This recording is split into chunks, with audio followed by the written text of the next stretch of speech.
BJP इस बार पंजाब की सभी 13 लोकसभा सीटों पर चुनाव लड़ रही है। लुधियाना लोकसभा सीट से बीजेपी ने रवनीत सिंह बिट्टू को उम्मीदवार बनाया है।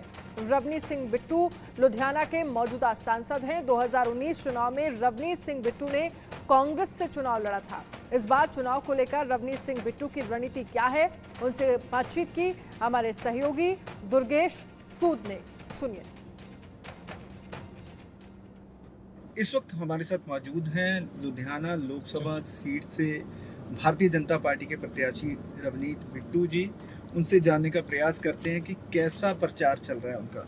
तो बिट्टू जी, पहले तो स्वागत है इंडिया न्यूज़ पे आपका जो आप इंडिया न्यूज़ खास तौर पे दिल्ली से यहाँ आए हैं, आपका बहुत बहुत मैं समझता हूँ स्वागत है लुधियाना में।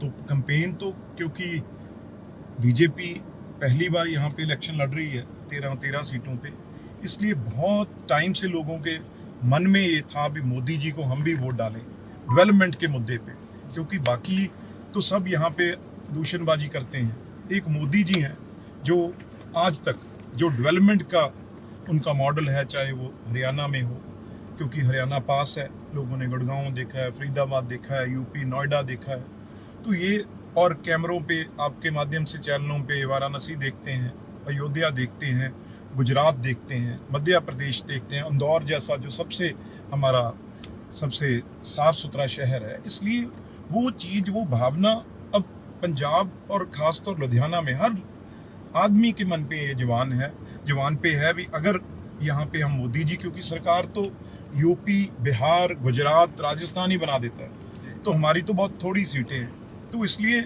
इस बार सबने ये मन बनाया है, क्योंकि पिछले दिनों में आम आदमी को वोट देके देख लिया, पहले कांग्रेस को देख लिया, उससे पहले अकाली दल को। तो लोग इस बार मोदी जी को, क्योंकि जैसे है ना भी ना खांदे या ना खाण दिंदे आ, पंजाबी च कहंदे आ, मोदी है तो मुमकिन आ।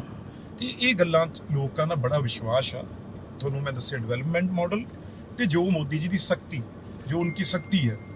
अच्छा, आपने कांग्रेस पार्टी से छोड़ दिया, आप 10 साल वहाँ से सांसद रहे हैं, तो क्या कारण रहा कांग्रेस पार्टी को छोड़ने के पीछे? क्योंकि उन्होंने भी आपको 3 बार सांसद की टिकट दी और आप जीते। देखो, मैं तो शहीद आजम सरदार बेअंत सिंह में, उन्होंने तो कांग्रेस पंजाब में बनाई ही थी, उससे पहले तो कांग्रेस है ही नहीं। लेकिन कांग्रेस की बात ना करता हुआ, वो सारे देश को पता है भी कांग्रेस की स्थिति क्या है आज। तो हम पंजाब में बहुत ज़्यादा यहाँ पे कई ऐसे इश्यूज़ हैं, बर्निंग इश्यूज़, चाहे वो फार्मर इशू, किसानों की वजह से हमारा दिल्ली से कटे हुए हैं। और बीजेपी गवर्नमेंट आती हो और यहाँ पे बीजेपी इलेक्शन नहीं लड़ती थी। हमने रिक्वेस्ट किया भी आप इलेक्शन लड़ो, और हम लोग जो पंजाब को जानते हैं, पंजाब हमें जानता है, हम आपकी तरफ से लड़ेंगे, क्योंकि सरकार आपकी बननी है। एक साल लग जाए कोई मुद्दे को और 700 किसान शहीद हो जाए, और फिर अब किसान जाए तो गोलियां चले, वो हमें दुख दर्द वो हमें अपने ऊपर लेना पड़ेगा। तो इसलिए जब बीजेपी में वहाँ पे जाएंगे तो ये सब मुद्दे हल कराएंगे। एमपी बनना और किस पार्टी में रहना वो जरूरी नहीं है। अगर आप अपने लोगों के काम ही नहीं आ सकते, अगर आप लोगों के पंजाब में यहाँ पे एम्स नहीं ला सकते, पीजीआई नहीं ला सकते, अगर यहाँ पे आप इंडस्ट्रियल टाउनशिप नहीं ला सकते, तो अगर पंजाब यहाँ क्राइसिस में, ड्रग्स में फंसा हुआ है, वहाँ यहाँ पंजाब बिल्कुल बॉर्डर पे है और बॉर्डर पाकिस्तान है, इधर अगर दिल्ली भी हमारे से कट ऑफ हो जाएगा तो फिर पंजाब कहाँ जाएगा? ये बहुत गंभीर मुद्दे हैं।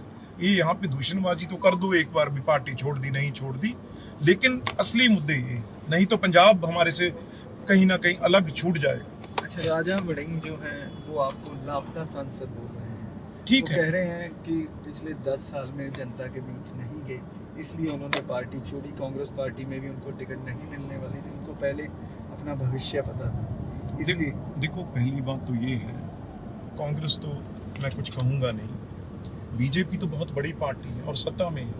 और बीजेपी अगर कोई सांसद, उनको क्या ज़रूरत पड़ी है जो सांसद लोगों में नहीं जाता, और वो सांसद को टिकट नहीं मिलती, तो बीजेपी को क्या ज़रूरत थी मुझे टिकट देने की? तो इसलिए ये बातें ठीक है, ऑपरेशन अच्छा लगता है वो कहें, और मेरा काम नहीं है। मैं तो सिर्फ एक डेवलपमेंट के मॉडल, मैं कोई कीचड़ छानने वाला नहीं हूँ। मैं तो, वो लोग सब बाहर से आके बैठे हैं, हम तो लुधियाने वाले हैं, हमें लुधियाने का सोचना है, ना कि उनकी बात का कोई जवाब, जहाँ उनके जो बोलते हैं खुश रहें अपनी जगह। अगर उनको ये कहने से खुशी मिलती है तो ठीक है।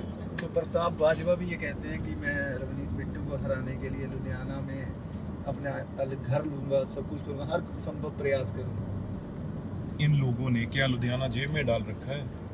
ये लुधियाना किसी बाप की जगीर है क्या? ये लुधियाना वाले हैं, ये फैसला करेंगे। ये बाहर से आए हुए लोगों के कहने से फैसला नहीं करेंगे। और किसानों का निरंतर विरोध का सामना करना पड़ रहा है आपको, जबकि आपने किसानों के समर्थन में साल भर आप धरना प्रदर्शन करते रहे, तो फिर भी आपको जो है उनके विरोध का सामना करना पड़ा। तो कैसे निपटेंगे? नहीं, मेरा अभी कहीं सामना नहीं हुआ, लेकिन ठीक है, आने वाले दिनों में सामना हो भी सकता है, क्योंकि मेरी कॉन्स्टिट्यूंसी जो है वो ज़्यादा अर्बन है। इसमें 7 सीटें हैं जो अर्बन की हैं। एक प्योर जो सीट है वो दाखा एक आती है जो रूरल है।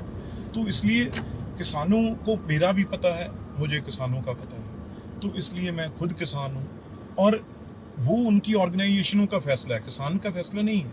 अगर बीजेपी कोई विरोध करेगी, अपने मंडल प्रधानों को बोलेगी कांग्रेस के लोगों को काली झंडियाँ दिखाओ। अगर कोई कांग्रेस विरोध करना चाहेगी, वो किसी को कालियाँ झंडियाँ दिखाना चाहते हैं वो दिखाएगी। आम आदमी पार्टी किसी को दिखाना चाहते हैं, जो उनका पार्टी का हुक्म होगा वो करेंगे। इसी तरीके से जो ये संगठन है, किसान संगठन, वो उन्होंने अपने केडर को बोला हुआ है भी विरोध करो। किसान नहीं है वो, केडर जो उनकी ऑर्गेनाइजेशन है वो विरोध कर रही है। एक चरणजीत सिंह चन्नी पूर्व मुख्यमंत्री ने जो पुंछ हमले को लेकर बयान दिया है, उसको आप कैसे देखते हैं? देखो, चन्नी जी बहुत हमारा उनसे प्यार रहा है। मैं एमपी भी रहा हूँ, वो मेरे एमएलए भी रहे, मुख्यमंत्री बाद में बने।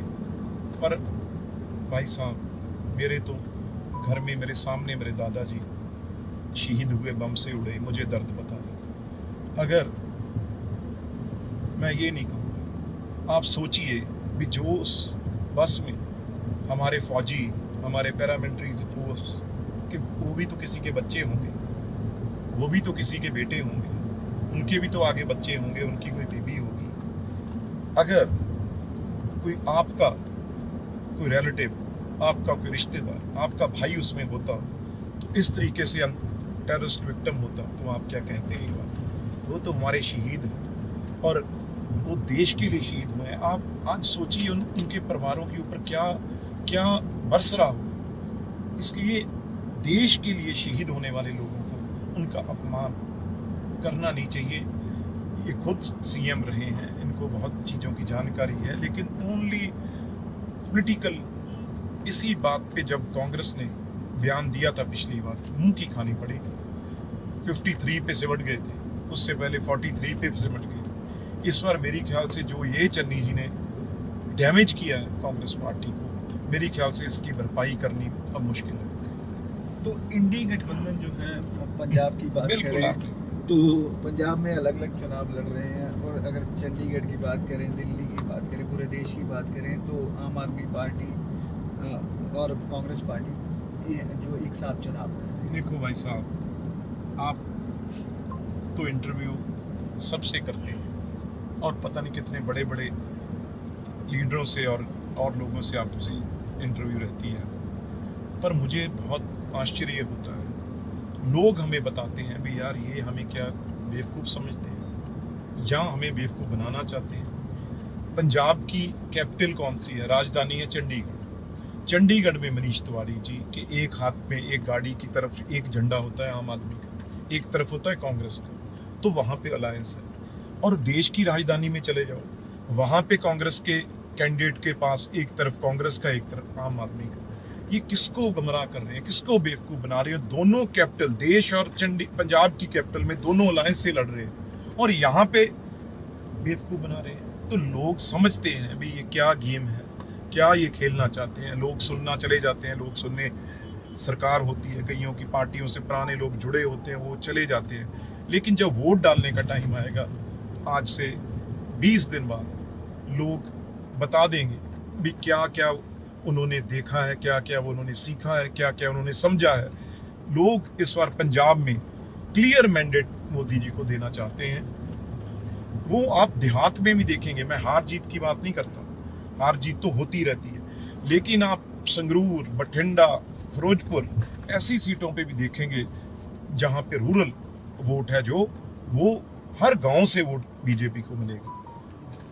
तो बिट्टू जी, ये तो होंगे राष्ट्रीय इशू। लोकल इश्यूज कौन कौन से हैं जिसको लेकर जनता आपसे सवाल भी पूछ रही होगी? आप 10 साल से सांसद हैं लुधियाना से। बिल्कुल बिल्कुल। तो कौन कौन से जो लोकल इश्यूज हैं? जी हाँ, तो जी अब मैं आपको क्या बताऊं, क्योंकि लुधियाना यही एक ये चीज बन रही है जो सामने 650 करोड़ रुपया सेंटर का आया है, ये बन रहा है। जो मेन बुढ़ा दरिया था उसे बुढ़ा नाला बोलने लग गए हैं, और 650 करोड़ रुपया उसे सेंट्रल गवर्नमेंट ने, अभी मैं ऑपोजिशन में था फिर भी मैं कहीं ना कहीं से ले आता था, 650 करोड़ मिला। लेकिन जो मैं बात कर रहा हूँ भी, अब शहर जो लुधियाना है वो, जिसमें लुधियाना की सड़कें बनी हुई हैं, लुधियाना का सीवरेज बना हुआ है, लुधियाना के पानी के पाइप हैं, बिजली की लाइनें हैं, वो आज सिर्फ वो मतलब 10 गुना जो बढ़ गया है उसके लिए नाकाफी है।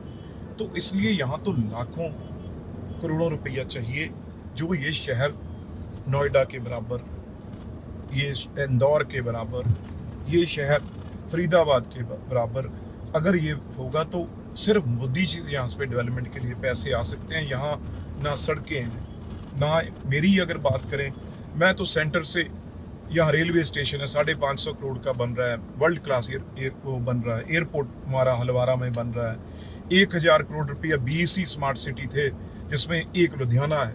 लेकिन वो बहुत एक, मैं समझता हूँ बहुत एक छोटी मात्रा है। हमें तो यहाँ पे हर विधानसभा में 1-1 हज़ार करोड़ चाहिए, तब जाके कहीं दिखने लगेगा कुछ लुधियाना कहीं ना कहीं जो मैनचेस्टर कहा जाता था, थोड़ा उसकी जो दिखा है वो दिखने लगी है।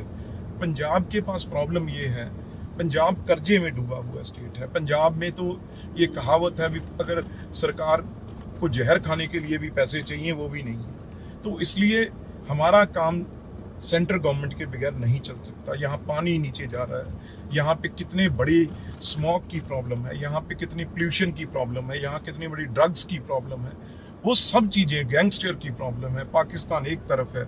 यहाँ तो हमें बहुत ज़रूरी सेंट्रल गवर्नमेंट की ज़रूरत है, और इसीलिए हम रोज़ लोगों को कहते हैं भी आप हर हाल यहाँ पे जो वोट है वो मोदी जी को डालिए, और जो हम उनकी बाजू पकड़ के, उनका हाथ पकड़ के यहाँ पे डेवलपमेंट का एक नमूना है जो वो 1 साल के अंदर अंदर दिखाएंगे। अच्छा बिट्टू जी, एंटी इनकमबेंसी जो फैक्टर होता है 10 साल बहुत होते हैं लुधियाना में, तो क्या आपको वो फेस करना पड़ रहा है? नहीं, मुझे कभी नहीं, मैं तो मतलब मुझे लोग अपना बिट्टू समझते हैं। मैंने कभी मेरे, इसीलिए ये, अगर मैं 10 साल कांग्रेस में यहाँ MP था तो मैं ओपनली चैलेंज करता था बीजेपी को, जहाँ अकाली दल को, जहाँ आम आदमी को, भाई मुझे बताओ कि मैंने कोई रेता, कोई फैक्ट्री, जहाँ 1 इंच कोई जगह ली हो, कोई मकान बनाया हो, कोठी बनाई हो, मुझे बताओ। अब मैं बीजेपी हूँ, मैं कांग्रेस में रहा हूँ, मैं कांग्रेस को चैलेंज करता हूँ, मेरे खिलाफ कोई निकाले, मैंने कोई बसें का रूट डाल लिया, मैंने कोई कारोबार शुरू कर लिया, इसलिए ईमानदारी साफ छवि रखी है अपनी, इसलिए लोग ये सब जानते हैं क्या है। हाँ, कहने को ऑपोजिशन कुछ भी कह सकती है, लेकिन लोग मुझे अपना बिट्टू समझते हैं, प्यारा बिट्टू समझते हैं, माएँ मुझे अपना बेटा समझती हैं, दादी मुझे अपना पोता समझती हैं, नौजवान बहनें भाई मुझे अपना भाई समझते हैं। इसलिए ये प्यार बना हुआ है सरदार बेअंत सिंह जी से लेके 3 पीढ़ियों से तो इनका रिश्ता है हमारा। तो इसलिए वो कोई कामों से नहीं बंधे हुए, वो रिश्ते हैं हमारे, उससे बंधे हुए। बिट्टू जी, एक बात मैं और जानना चाहता हूँ कि जैसे पहले आप कांग्रेस में थे तो भारतीय जनता पार्टी के खिलाफ प्रचार करते, तो अब आप भारतीय जनता पार्टी में हैं तो उसकी तारीफ करनी पड़ती है और कांग्रेस के खिलाफ बोलना पड़ता है, तो ये कितना मुश्किल और कितना आसान होता है? नहीं, इसमें आसान मुश्किल की कोई बात ही नहीं है। अगर ईमानदारी आप रखोगे, आप पहले भी, अगर मैं तो सिर्फ ये एक एजेंडा लेके चल रहा हूँ, और 10 साल मैं कभी बीजेपी के अगेंस्ट बोला ही नहीं। वो हमेशा राष्ट्र की बात करते रहे, देश की बात करते रहे। मेरी तो हमेशा ही, चाहे वो राजवाना इशू था, चाहे वो अमृतपाल वाला इशू था, चाहे वो कनाडा में बैठे हुए खालिस्तानी है, मेरी तो एक सोच थी उनसे पहले ही, मेरी राष्ट्र की और पंजाब की सोच के लिए हमारी एक सोच थी। तो इसीलिए तो ये संबंध बने हैं, इसीलिए तो ये रिश्ते बने हैं। तो इसलिए मेरा कभी, क्योंकि बीजेपी ने ना कोई करप्शन की है, मैंने बोला अभी 10 साल हमारी सारी ऑपोजिशन पार्टी ढूंढती रहती थी कोई इनके अगेंस्ट कुछ ढूंढो, एक लाइन नहीं मिली कभी। तो बोलना क्या था उनके अगेंस्ट, कुछ बोलने को है ही नहीं। जी। तो बिट्टू जी, मेरा आखिरी सवाल है कि लुधियाना में आप अपना मुकाबला किससे देखते हैं? कौन सा उम्मीदवार आपको लगता है कि आपको टक्कर दे सकता है? अभी देखो, कांग्रेस और अकाली दल तो अभी कैंडिडेट कुछ दिन पहले ही दिए हैं उन्होंने, और मुझे ये लगता है अभी मुकाबला एक तरफ अकेली बीजेपी और दूसरी तरफ तीनों कैंडिडेट आम आदमी, अकाली दल और कांग्रेस, कुल मिला के 50% एक तरफ वोट पड़ेगी और 50% वो तीनों में डिवाइड होंगे। ये जी।